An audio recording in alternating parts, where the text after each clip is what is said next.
ESTV, connecting your world. Hello, welcome to Edusolution. My name is Aaron Ikpe. Edusolution is a program designed to enlighten us about administrative issues regarding education and management, strategies, and all the updates and innovations within the educational sector.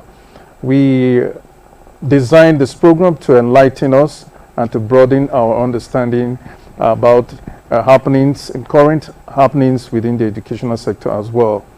Today's program promises to be exciting and interesting and also informative.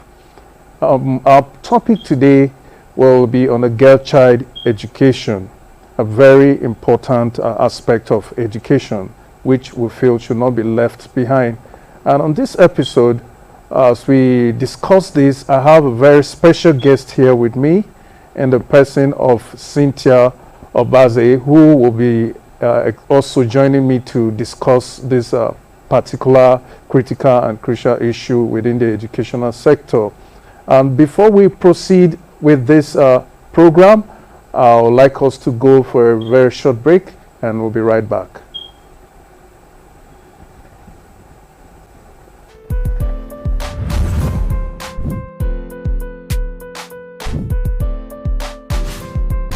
All right, welcome back to Edusolution with Aaron Ikpe.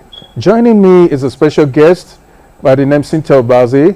She is the founder and director of GESA Initiative, and she is in the right position to actually tell us so much about the girl-child education and all that is happening within the girl-child education in Nigeria.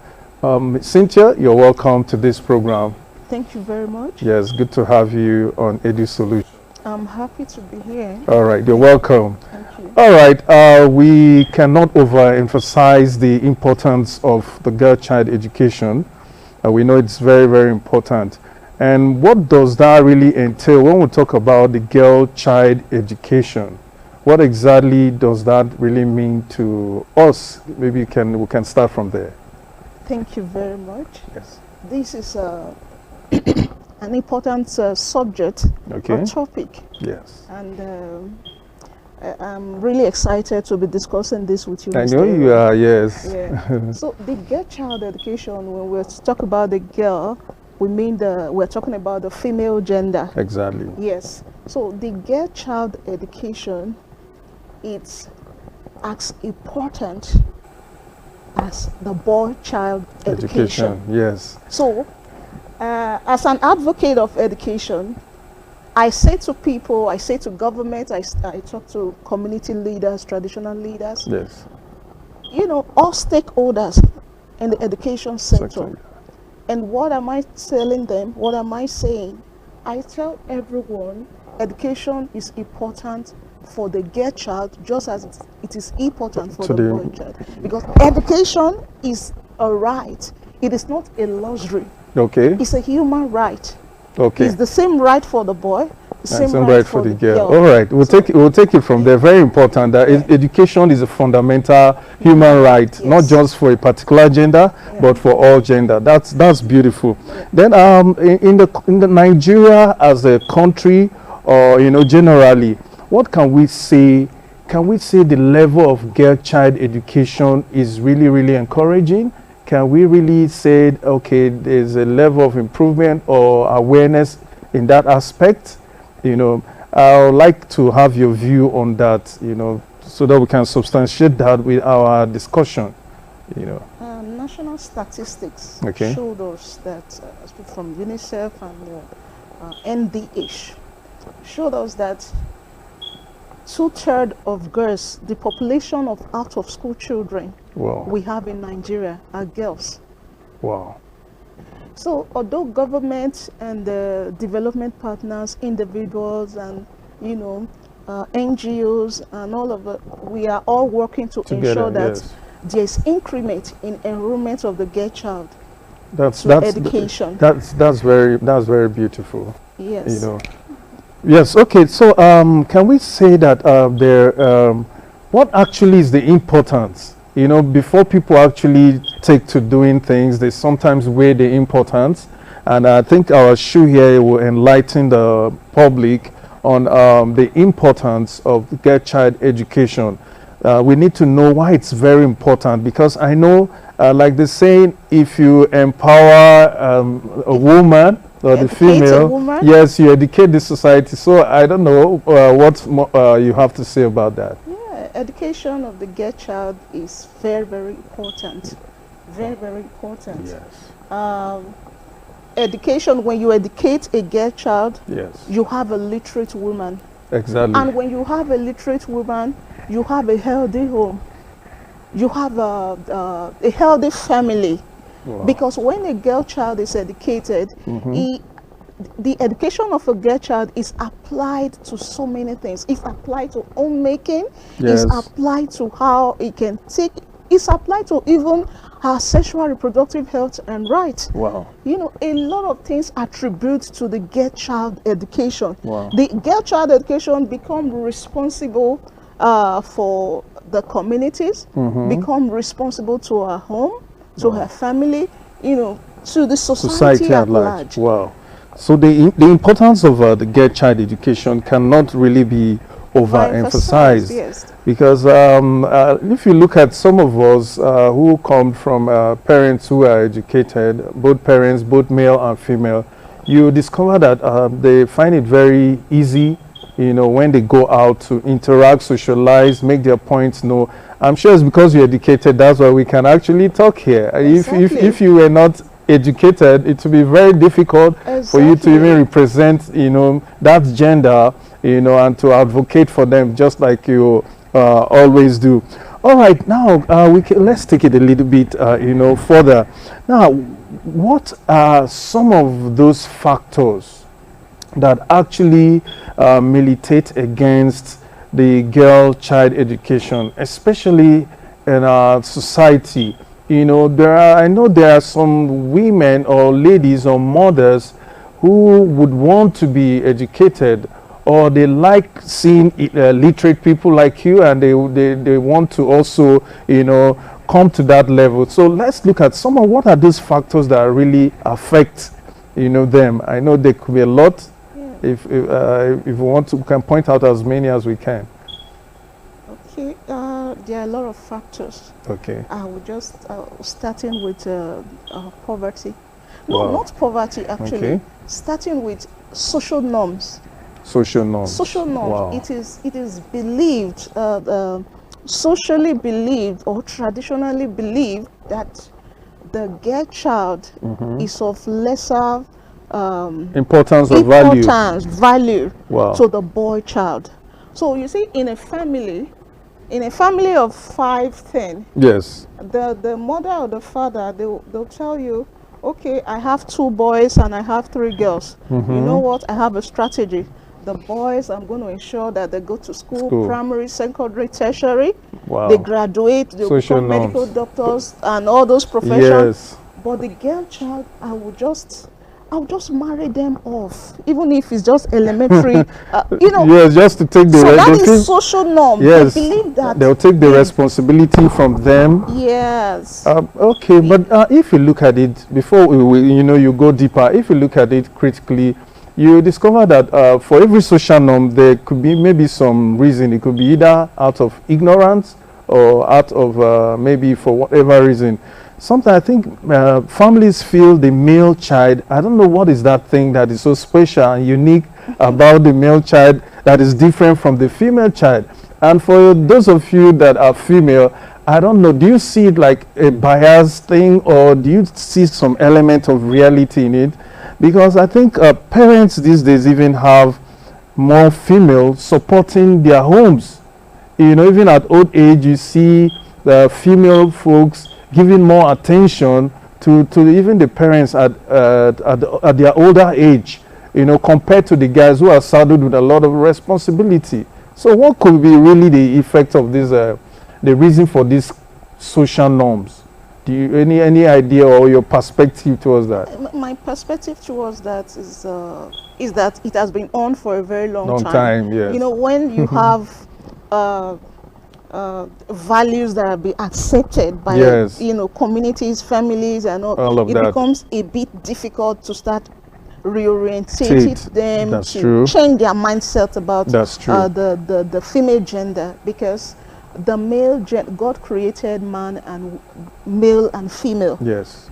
So he didn't when we talk about education, we are talking about the brain now. Yes. So the same brain the boy child has, the same brain the girl The child child has. has. So when the only difference is the only difference I could say is that the male child, they are more when you talk about masculinity, or, yes, the power, or, power of, dominating we the can environment. attribute that to the male gender. Okay. But even these days, there are females that are even much stronger than the male gender. Yeah. So they just it's very biased. It It is. is affecting the family. Family, yes. It is affecting the society, It is. because we have a lot of unused talent.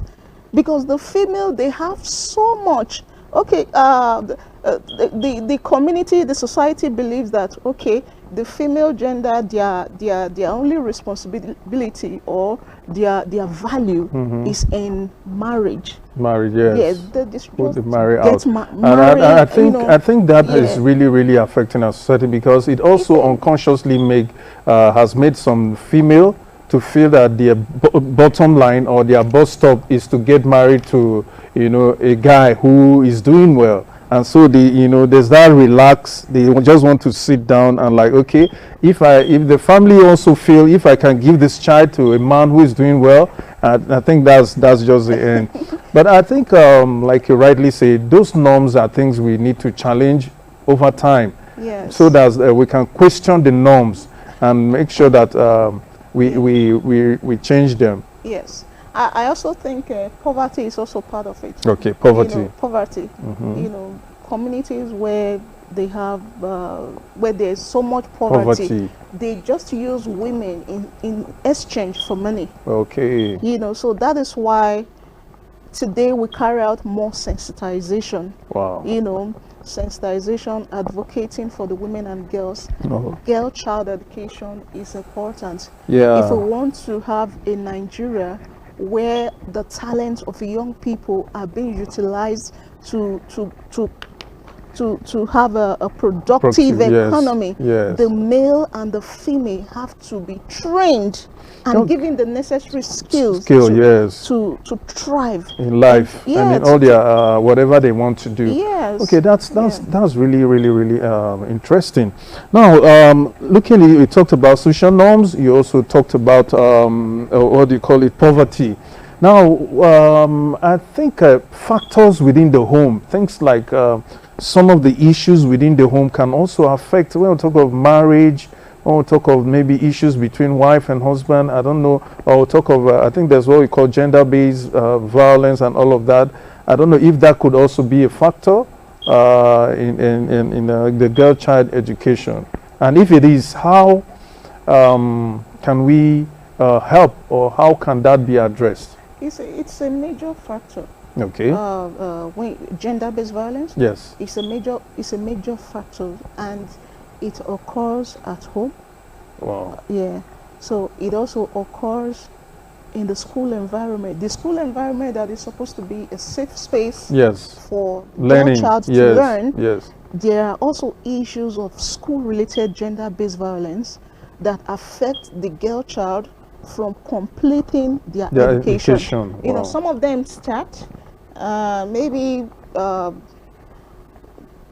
she was when they are up to Form 3. Yes. Junior secondary education, they are not able to further. Yeah. Some of them, they get to the XS3. Yes, and they not can't able to even move register. further. Yes. Oh. So their school-related gender-based violence is a very huge factor. Yes. So all of these factors could we say lead to what we call discrimination against the girl child, consciously or unconsciously. Yes. Okay. Yes. So can we establish that there are actually discrimination against the girl child in Nigeria based on all of this that we said? Of course. course. Okay. There are discriminations everywhere. Okay. In the school, Yes. discrimination. That is why we encourage the school to come up with positive norms that can change the status quo. Because in the school, the boys are seen as, they are the ones in charge. Yes. They cannot clean. The girls should clean. The boys should clean at home. The girls should cook. The boys should watch the television. Yes, they You know, assign these are different norms, rules. Yes. and it has to change for us to have this balance and ensure that women, they have that freedom and to learn. To learn, yes. Okay, that's really interesting. In fact, to buttress that, I don't think there's any reason for us to undermine the importance of child education. Because if you were talking about the brain, the same brain we have. In fact, in our schools, you see some girl, the female, outsmarting, the male. Exactly. Very intelligent, and so the difference is just the different genders. But when it comes to the brain is the brain. And so, like you rightly said, we'll take this further, and before we go that route and deeper in this conversation, we'd like to go for a short break, and when we're back, we'll continue. Please stay with us. All right, welcome to Edusolution. We've been discussing about the importance of child education and the importance of the community, the society to rally around to enlighten the female gender. And we also discussed that the more you enlighten the female gender, the more the society, the home, the community is enlightened. We'll be taking this further with my special guest here in the person of Cynthia Obaze, who has been, enlightening us on the issues about the girl child. Now, Cynthia, I would like us to, go a little bit deeper on the role of parents, students the role of parents rather and the school in protecting the girl child. How can they step in, especially in the school, and then the parents, and before we talk of the government and other agencies that can actually assist, how can we, from your wealth of experience and being also someone who has been in the field, can you, help us, state some of this role where parents or school can come in? Thank you very much, Mr. Aaron. Yes. The school environment, like I said, it's supposed to be the safe space for the girl child. So that is to say that when a girl child enrolls into the school, it's supposed to start and finish. Okay. From Form 1 to Form 2 to the final class where they'll graduate, and write the external exams. Yes, but then we have these challenges. We have these challenges with the way the girl child are enrolled into school. Okay. A very huge percentage of girls do not graduate.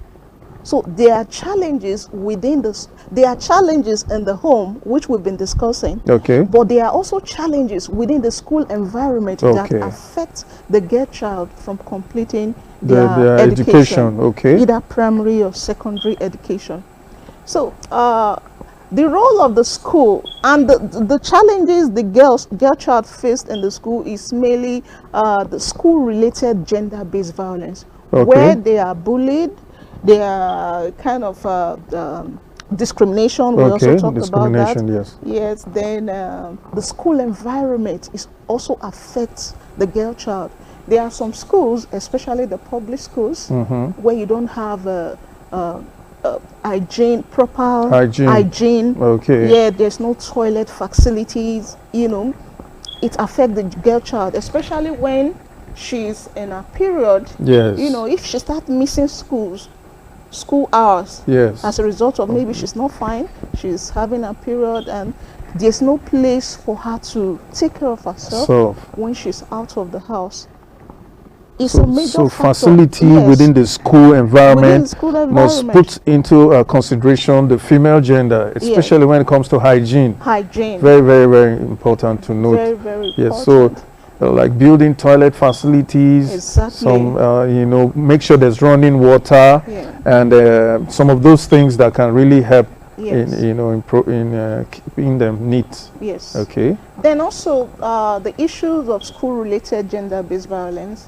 The school authority, they have a major role to play.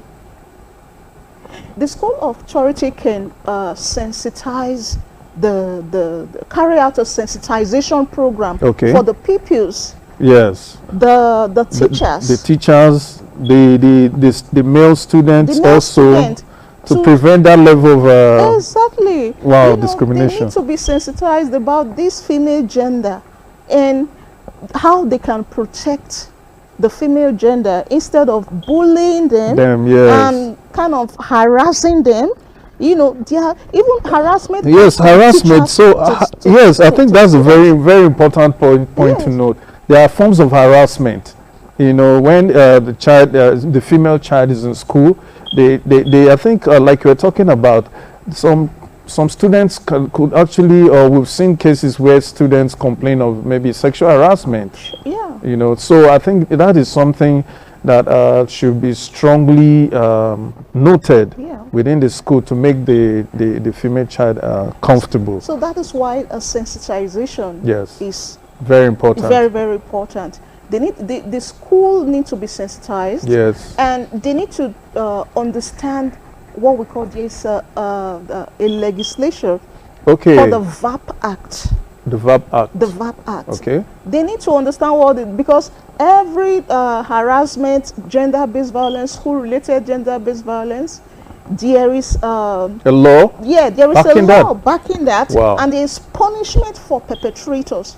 Then the school itself needs to have a code of conduct and enforce punishment for misconduct. Exactly. You know, this will help the girl child to feel safe, relevant, safe, and very important, and feel that self-esteem. Exactly. Then another aspect is having a safe space, within the school environment, where you have counselors. In most of the public schools today, we don't have counselors. I went to a public school, and in those days, not so long. Yes, we can only say in those days because time flies so fast these days.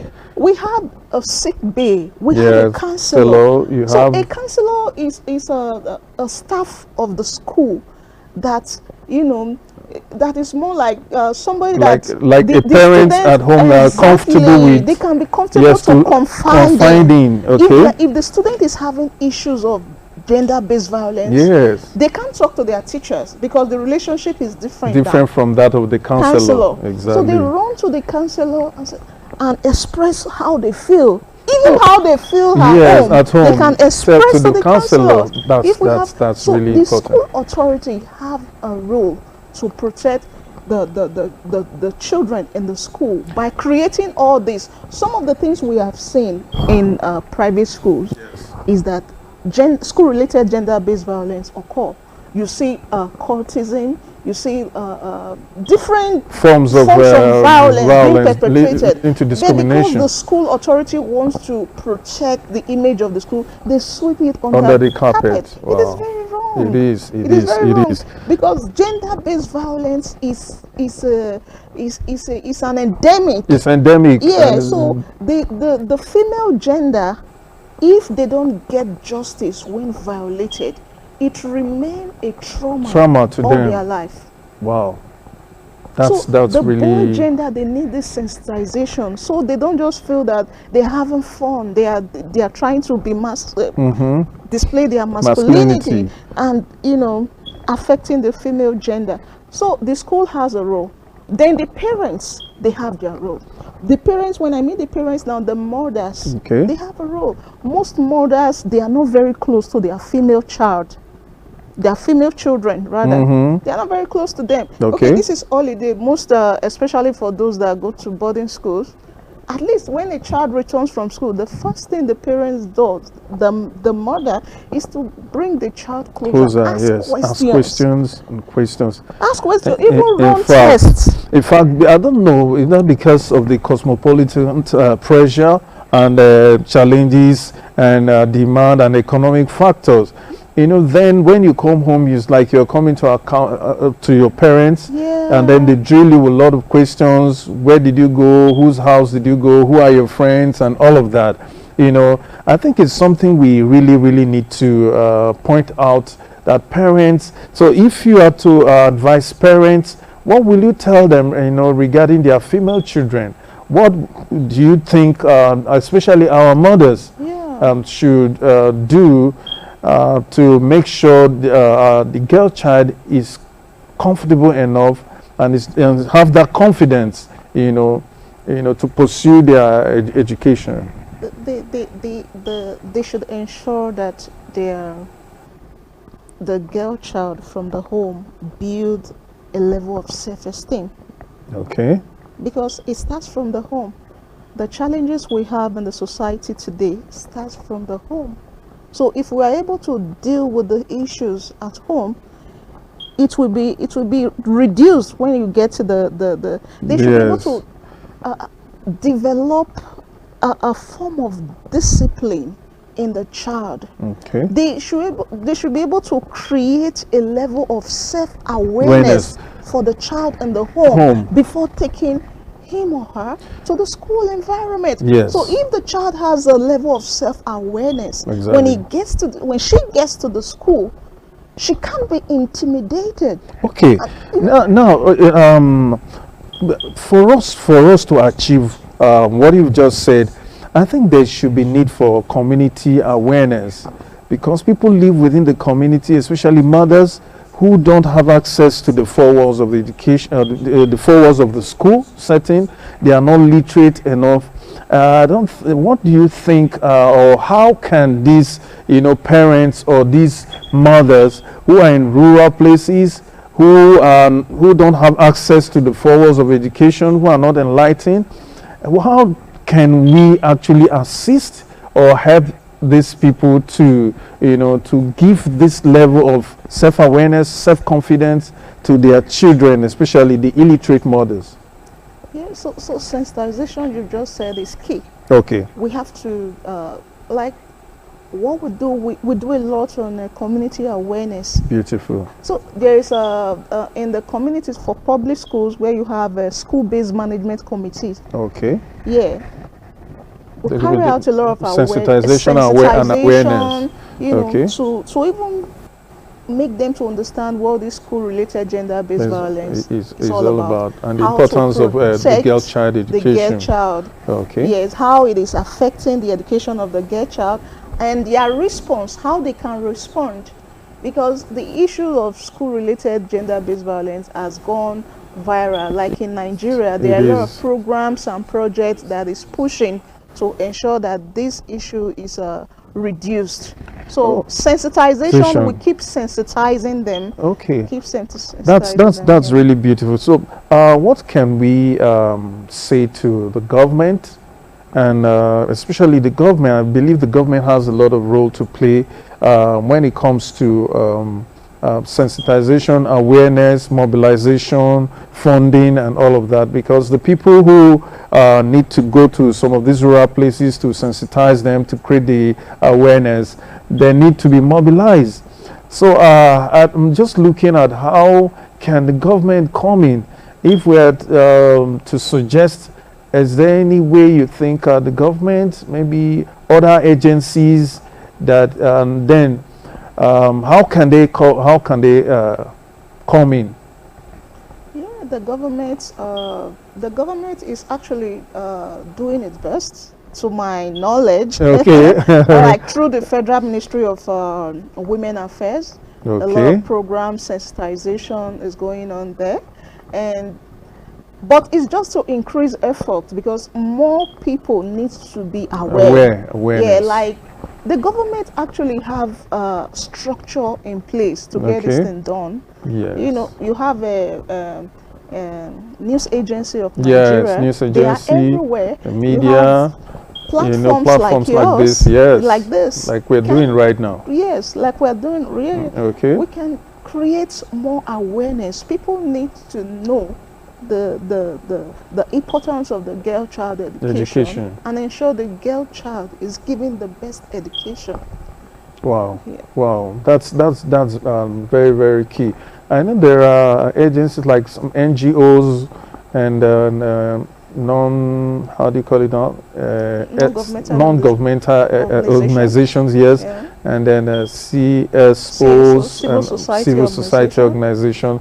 I think these development partners like okay. the UN and the Beautiful. European Union, okay, and all of that. British yes. Council. Good. There's so many programs and activities going on to really eliminate these issues, barriers of girl child discrimination. Okay. Yes, and even the government through different programs, but we have to increase the efforts.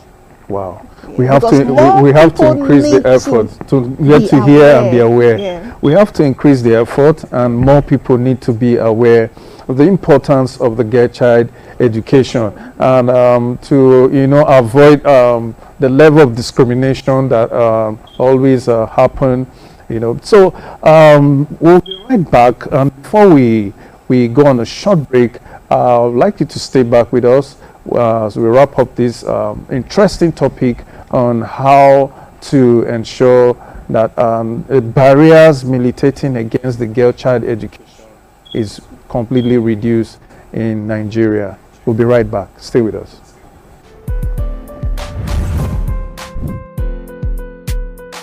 TST.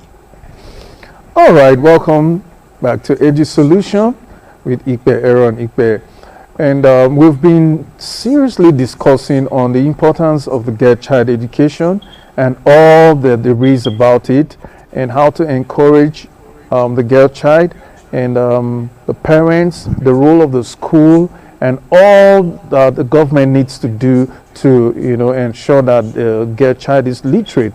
And we rightly established that an enlightened female or enlightened mother is an enlightened society. An educated mother is an educated society. So with me here is Cynthia Obaze. In wrapping this up, we'll be talking shortly. I would like you to advise the girl child. I know we have a lot of female who maybe somehow have given up on themselves, maybe because of all of these points that we have raised, that has to do with discrimination, bullying, no facility within the school, government doing some effort and which they can do more, the level of awareness, and then maybe gender-based violence at home and school-based violence, and all of those things that we have mentioned. I don't know, what can you tell the girl child, especially those who have given up, or those who are dropouts, or those who feel there is no other way out? Let me just forget about this thing called education. What's your advice to them? My advice for the girl child, if you're watching me on this channel, yes, is to say, number one, do not give up. Whatever has happened in the past, okay, don't give up. Beautiful. Believe in yourself, and every day affirm good things about yourself. Say to yourself, I'm beautiful. Yes. I'm smart. I'm intelligent. Yes. And I also want to say that there are services available for the girl child. Okay. Services that has to do with reporting issues of gender-based violence, okay, and discriminations. And discriminations. And harassment, yes. And harassment. Like we said, so yes. the girl child, do not keep quiet. Beautiful. And do not feel ashamed to express yourself. Do not feel ashamed to express yourself. There are the services in the communities. If you can, like in FCT, we have the Social Development Secretariat. Okay. Where they are Social Development Secretariat. Social Development is at Area 10, the Arts and Culture. Okay. So they have Abuja. Yes, in Abuja. There's a response team there. Okay. Yes. So we are also part of the response team Beautiful. that have to. Beautiful. We go extra mile to ensure that there is justice Okay. for issues of gender-based Based violence violence, okay. for the girl child and even for the boy child. So the girl child, do not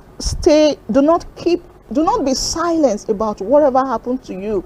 Express yourself. Express yourself. Express That's yourself. very key. Speak out. Express yourself. Speak out. Speak out. And Beautiful.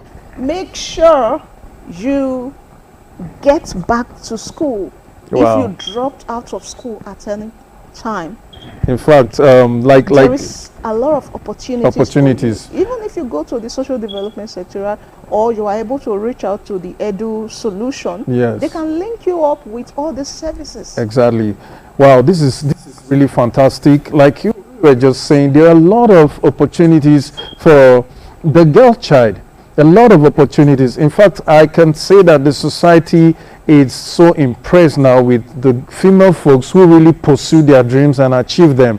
I think we have like Ngozi Okonjo-Iweala, we have Obieze, we have a lot of female, people within the politics, within the private sector doing greatly because they refuse to, let the society and all of those discrimination weigh them down. We have people like our parents, if not for their effort or of our mothers, some of us wouldn't have been here talking today. So I think as the society at large, we really need to sit up. You have people like me. Okay, yes. Yes, exactly. I'm here because I'm educated. Exactly, yes. And you've been really advocating for female education and all of that. Wow, this is quite an interesting episode. With Cynthia Obaze. Say thank you very much, Cynthia, for sparing time to discuss it. I know we can't exhaust this. I think I need to call you some other time for us to still talk more in other aspects that has to do with this. But to wrap this up, as a girl child, like you rightly said, do not give up on your dreams. There are lots of opportunities there. Speak out so that the government, the school, the parents, the community, and the society can actually, hear your voice. And there are places and there are agencies, like she rightly says, available that you can go and speak out. There are counseling units that you can also speak your minds, and they can really understand whatever it is you're going through. Thank you very much for staying with us. We'll look forward to another exciting episode. Thank you for staying with us and have a great day.